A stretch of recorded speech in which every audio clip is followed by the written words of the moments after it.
Saya Suhardin, guru SMP Negeri 17 Kendari. Saya adalah sosok pengajar mata pelajaran ilmu pengetahuan alam. Anak-anakku sekalian, sebelum kita belajar, tentu akan Pak Guru bertanya sedikit tentang kalian, hal-hal yang bersangkut paut tentang pelajaran hari ini. Tetapi sebelumnya masih ingat pelajaran yang lalu? Masih. Siapa yang bisa? Oke, silakan. Pelajaran minggu lalu kita mempelajari tentang listrik statis. Sejak sekolah ini berdiri di tahun 2004, saya alhamdulillah ditempatkan di sekolah ini hingga sekarang. Nah sekarang, yang mana listrik statis itu? Ya silakan. Tentang balon. Balon, boleh dijelaskan apa saja yang dilakukan waktu itu? Pertama-tama kita menggesekkan sisir ke rambut. Ya. Terus kita dekatkan rambut ke kertas-kertas yang kecil-kecil. Ya. Nah, otomatis kertasnya menempel karena ada listrik di sisirnya. Oke. Dalam kegiatan mengajar, sebenarnya kita dituntun oleh sebuah kurikulum. Dan kurikulum ini berubah sesuai dengan zaman yang berkembang. Oleh karena itu, seorang guru harus mampu mengadaptasi perkembangan itu dengan mempelajari kurikulum yang ada dan mengajar sesuai dengan zamannya tentunya. Hari ini kita akan belajar tentang bagaimana listrik itu ada pada tubuh manusia. Untuk bisa memahami hal ini, anak-anakku sekalian saya persilakan kunjungi YouTube-nya Bapak yang ada di Google, Suhardin Hadudin Channel. Kemudian pilih tentang sistem saraf. Pada sebelum kurikulum Merdeka diterapkan, tentu metode mengajar ini berbeda. Dahulu kita mengajar berpusat pada guru. Artinya kegiatan pembelajaran sehari-hari di dalam kelas itu dalam satu arah. Materi maupun konsep yang diberikan itu berasal dari guru, kemudian anak-anak menelaah dan mempelajarinya. Tetapi untuk zaman sekarang ini sudah jauh berbeda. Oke, mantap. Ya. Pengembangan bakat dan minat anak-anak ini tentu harus diperhatikan dalam kegiatan menuntun dalam proses kurikulum Merdeka. Seorang guru harus mempersiapkan banyak hal tentunya untuk melakukan pembelajaran di ruang-ruang kelas. Yang tadinya berpusat pada guru, sekarang berpusat pada murid. Lembar kerja ini sudah kita nonton, kemudian sudah dibaca juga dalam blog dan juga ada di buku paket. Tinggal kalian pilih kira-kira mana yang dianggap itu kalian sukai untuk bisa menjawab lembar kerja ini. Yang pada prosesnya anak-anak ini dituntun untuk bisa mengembangkan kemampuannya sendiri dengan sedikit pengaruh daripada gurunya. Jadi untuk konteks sekarang, guru itu dia sebagai banyak untuk fasilitator saja. Karena ada 7 hal yang akan kita bahas, setiap kelompok akan mendapatkan satu hal yang akan dibahas secara klasikal. Silakan Aklana. Tujuan pembelajaran hari ini mendeskripsikan fungsi setiap bagian sel, neuron, dan jalannya sinyal saraf pada manusia. Nomor 1, dendrit. Dendrit berfungsi mengantarkan rangsang dari badan sel keluar. Oke, bagaimana pendapat Aklana? Betul. Kita berikan aplaus untuk Aklana. Setiap zaman tentu akan berbeda. Hal ini akan membawa pengaruh terhadap perilaku siswa di setiap zamannya. Seorang guru harus mengikuti zaman-zaman itu. Proses yang dilakukan sebelumnya dan keadaan yang ada sekarang tentu menuntut seorang guru untuk bisa mengadaptasi perkembangan teknologi, kemudian bagaimana kultur sosial yang berkembang, sehingga hal ini akan berpengaruh terhadap pembelajaran di dalam kelas. Dan inilah yang menjadi arah seorang guru untuk menetapkan metode atau prosedur maupun model pembelajaran yang akan digunakan di ruang-ruang kelas.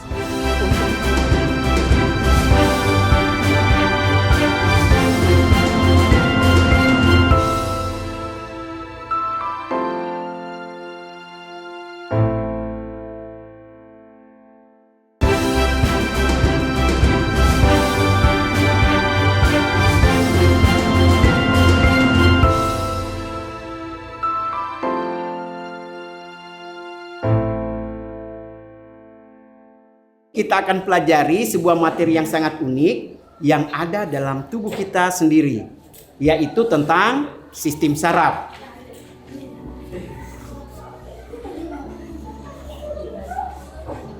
Guru di zaman dahulu sumber-sumbernya ini sangat terbatas. Tetapi dengan perkembangan teknologi, sumber-sumber belajar bagi anak murid ini sudah semakin luas. Coba kalian letakkan tangan kalian di pipi kalian. Apa yang dirasa? Hangat. Kadang seorang guru akan tertinggal jika seandainya konsep-konsep yang akan diajarkan tidak dipelajari secara maksimal. Karena anak-anak ini sudah banyak mengambil akses lebih luas untuk mempelajari hal-hal tentunya yang berkaitan dengan pembelajaran yang akan kita ajarkan. Ada yang tahu tambahannya yang lain? Sudah 3, tadi ada mata, telinga, kemudian ada lidah. Salah satu contohnya, misalnya sebelum kita masuk mengajar, kita membuat sebuah perangkat pembelajaran yang hal ini sudah dilakukan oleh guru-guru sebelumnya. Tetapi perangkat mengajar yang dimaksud dalam kurikulum Merdeka memberikan kebebasan kepada guru untuk mengembangkan potensi yang ada pada dirinya dan juga pada siswanya, untuk memberikan ruang-ruang kecil kepada mereka untuk bisa mengembangkan kemampuannya sendiri. Sehingga itulah dikatakan bahwa kurikulum ini sifatnya merdeka. Dalam sistem saraf ini, tujuan pembelajaran kita hari ini adalah mengetahui bagian-bagian daripada satu sel saraf yang dapat menunjang aktivitas dari sistem saraf kita. Kemudian yang kedua, kita akan mempelajari bagaimana sih jalannya rangsangan sehingga saraf itu bisa diartikan di otak. Seorang guru bagi saya, yang pertama adalah mempersiapkan konten. Jadi konten ini sebagai bahan-bahan yang dapat diakses oleh siswa untuk belajar. Misalnya saja saya menulis materi pembelajaran dalam sebuah blog. Atau saya juga membuat sebuah video-video pembelajaran untuk menarik perhatian-perhatian siswa pada mata pelajaran yang saya anggap ini susah. Salam jumpa anak-anakku sekalian. Pada kesempatan ini, Bapak akan memaparkan tentang metagenesis atau pergiliran keturunan pada tumbuhan lumut dan paku. Konten-konten yang saya siapkan ini memang beragam. Khusus di blog, saya memang butuh orang untuk mempelajari. Jadi saya belajar dari rekan-rekan guru yang sudah lama mengembangkan blog ini. Kemudian saya membuat blog dia per bulan, tetapi dengan kondisi sesuai dengan pembelajaran yang saya ajarkan. Sumber-sumber blog ini berasal dari buku mata pelajaran atau referensi-referensi lain yang sifatnya berhubungan dengan pelajaran yang akan saya ajarkan. Ini adalah bacaan-bacaan yang bisa diakses oleh siswa, atau saya memuatkan link-link yang saya sematkan di dalamnya, baik itu yang saya simpan di drive atau video-video yang sudah saya gunakan atau yang saya buat di YouTube. Jadi dalam berupa link-link inilah yang bisa mendukung bacaan-bacaan yang ada. Zinnia elegans atau bunga zinnia di Indonesia dikenal dengan nama bunga kertas. Warna kelopak yang beragam, jika diseduh akan menghasilkan cairan yang beragam pula tentunya. Khusus video sendiri sebenarnya boleh saya katakan seperti saya seorang guru penentang zaman begitu. Kenapa saya bisa katakan demikian? Karena saya berada di zaman yang berbeda, yang dimana pada saat saya sekolah dulu masih mesin ketik yang saya gunakan, yang saat ini sudah audiovisual berkembang, malah sampai penggunaan aplikasi yang bisa dipakai di dalam kelas. Saya gunakan komunitas-komunitas saya, baik itu komunitas guru maupun komunitas yang berada di luar sekolah, untuk bisa belajar lebih banyak. Bagaimana sih membuat video, bagaimana sih membuat sebuah aplikasi pembelajaran yang bisa saya gunakan di dalam ruang-ruang kelas. Salah satunya tanaman ini. Apakah kalian mengenalnya? Ya, belimbing wuluh atau biasa disebut Averrhoa bilimbi. Banyak hal-hal yang saya bisa petik tentang pemberlakuan kurikulum merdeka ini. Bahwa kurikulum merdeka ini memberikan sebuah pengaruh positif yang lebih maju untuk bisa mendewasakan anak-anak agar bisa berpikir kreatif dan menuntun masa depan mereka sendiri. Artinya seorang guru tidak hanya sekedar mengajar seperti halnya guru-guru sebelumnya, tetapi dalam hal ini seorang guru harus mempersiapkan diri untuk bisa mengajar dan mengembangkan potensi yang ada pada diri seorang siswa.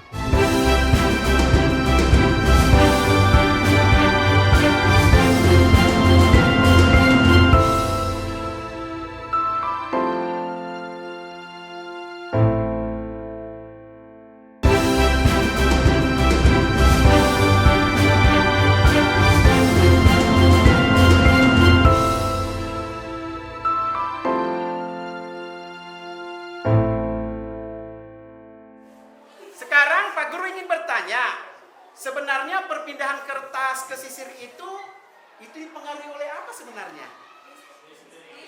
Angkat tangan. Iya, silakan. Yang berpindah itu adalah elektron. Iya, tepuk tangan sekali.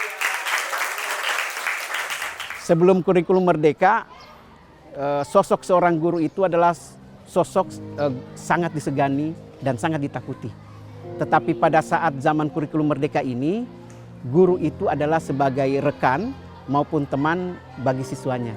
Sehingga walaupun ada batasan-batasan, namun ada semacam ikatan batin positif dengan siswa untuk bisa saling terbuka dan saling memahami agar anak-anak ini dapat belajar dengan baik sesuai dengan suasana hati yang senang dan juga keadaan yang sangat kondusif tentunya di dalam kelas. Dan hari ini kita akan melanjutkan praktek kita, yaitu membuat karya seni apa? Mosaik dari plastik. Saya dan beberapa rekan guru menganggap turunnya kurikulum merdeka ini akan membebani pekerjaan kami yang lebih berat. Tetapi setelah kami pelajari secara bersama-sama, rupanya kurikulum ini memberikan banyak manfaat dan banyak hal untuk bisa kita berkreativitas. Bukan hanya sebagai seorang guru, tetapi siswa juga diberikan kebebasan yang bertanggung jawab untuk bisa mengembangkan bakat dan minatnya tentunya.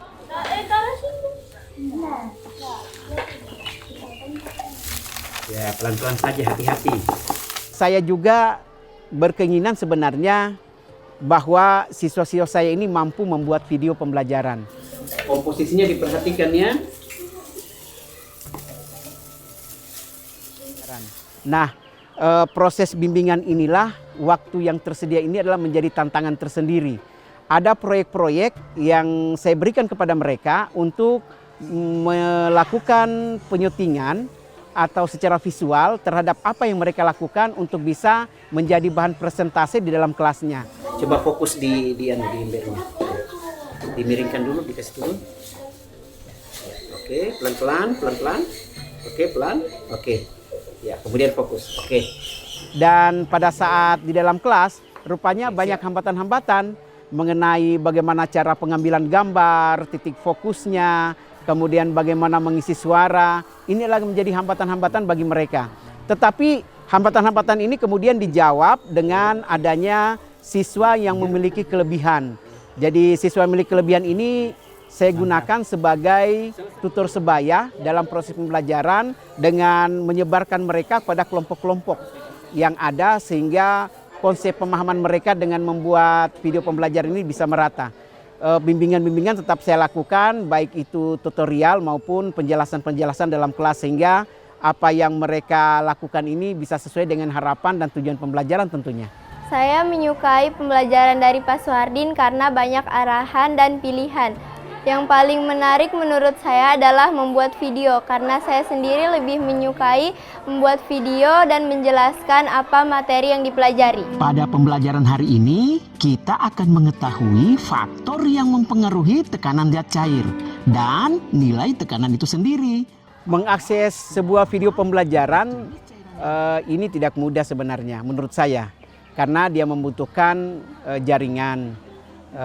Dan bagi siswa sendiri untuk belajar sendiri dari video-video yang saya buat, tantangan ini sangat terasa karena siswa sendiri harus menggunakan handphone yang milik pribadinya. Pernah suatu saat saya berharap tontonan video yang saya offer di link melalui web grup kelas ini bisa diakses oleh siswa, tetapi pada saat saya masuk rupanya hanya sebagian saja yang bisa mengaksesnya dengan alasan bahwa koneksi internetnya sangat terbatas dengan basis data yang dimiliki.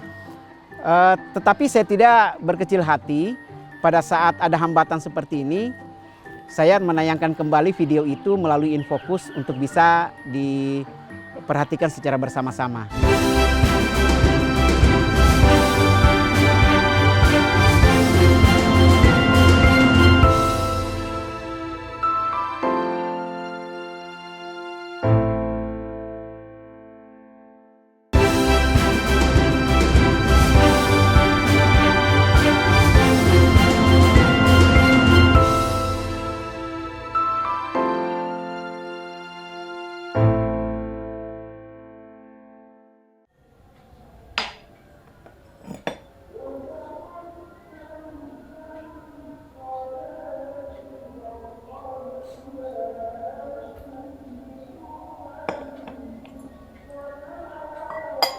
Saya mempunyai mimpi yang bisa jadi orang lain juga menginginkan hal seperti ini.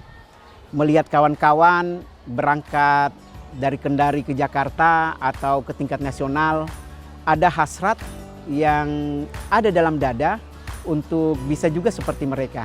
Maka mulai saat itu saya menyisihkan waktu walaupun sedikit untuk bisa berpikir mengembangkan profesionalisme saya sebagai guru. Saya memulainya dengan sebuah kegiatan yang dikenal dengan Lomba Kreativitas Guru Tingkat Nasional. Pada saat itu saya memulainya dengan sebuah alat yang saya sebut sebagai fotometer sederhana, di mana alat ini bisa mengukur kecepatan penyerapan air yang dilakukan oleh tanaman. Dan alhamdulillah inilah langkah pertama saya ke jenjang tingkat nasional. Dan waktu itu saya sangat bersyukur, di samping saya bisa berbicara di depan para juri yang sangat luar biasa, bertemu dengan orang-orang hebat seluruh Indonesia, guru-guru terbaik tentunya. Berkah Allah itu ditambahkan saya diberikan anugerah sebagai juara 2 tingkat nasional untuk Lomba Kreativitas Guru di tahun 2011. Nah, langkah ini rupanya memberikan motivasi bagi saya, bukan untuk hanya mengejar juara, tetapi untuk bisa memberikan pengalaman-pengalaman baru dalam belajar, dalam mengajar, dan dalam berkreativitas. Nah, sekarang kedua temanmu akan menjelaskan bagaimana manfaat sagu terhadap kehidupan manusia. Silakan. Berdirinya kami di sini untuk menjelaskan tentang kandungan gizi yang terdapat pada sagu. Sehubungan dengan inovasi-inovasi yang saya lakukan, ada sebuah inovasi yang menurut pemerintah ini dianggap layak sesuai dengan penilaiannya. Walaupun itu menurut saya ini sangat sederhana.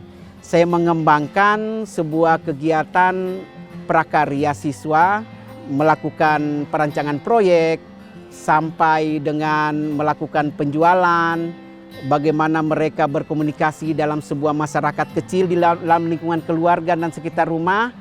Dan aplikasi-aplikasi yang saya buat ini dianggap bahwa ini memenuhi sebuah harapan-harapan positif. Sehingga pada saat kegiatan lomba inovasi pembelajaran, alhamdulillah saya dinobatkan sebagai juara pertama untuk tingkat SMP di bidang prakarya waktu itu. Ada sebuah video yang saya buat walaupun itu sederhana, tetapi pada saat saya ikutkan dalam lomba kegiatan video pembelajaran tingkat nasional, alhamdulillah ini mendapatkan juara pertama.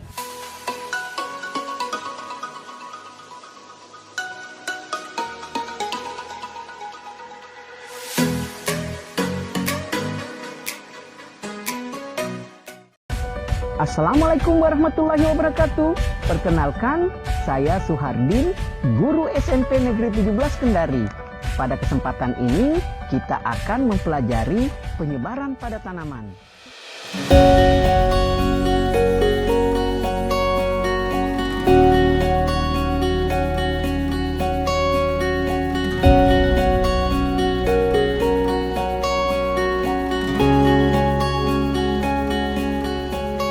Sebagai seorang guru, saya berharap apa yang saya lakukan menjadi amal jariah bagi saya dan juga bisa menginspirasi orang untuk bisa melakukan hal-hal yang sifatnya positif menurut penilaian mereka yang telah saya kerjakan.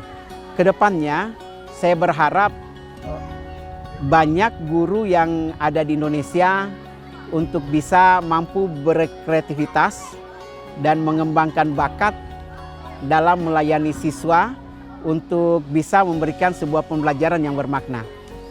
Karena kita tahu sendiri bahwa sebuah pembelajaran bermakna itu lahir dari sebuah pemikiran seorang guru sebagai skenario, penyusun skenario dari sebuah pembelajaran agar proses pembelajaran bisa berlangsung dengan sebaik-baiknya sesuai dengan bakat, minat maupun keinginan daripada anak-anak dalam menuntun masa depannya di kemudian hari.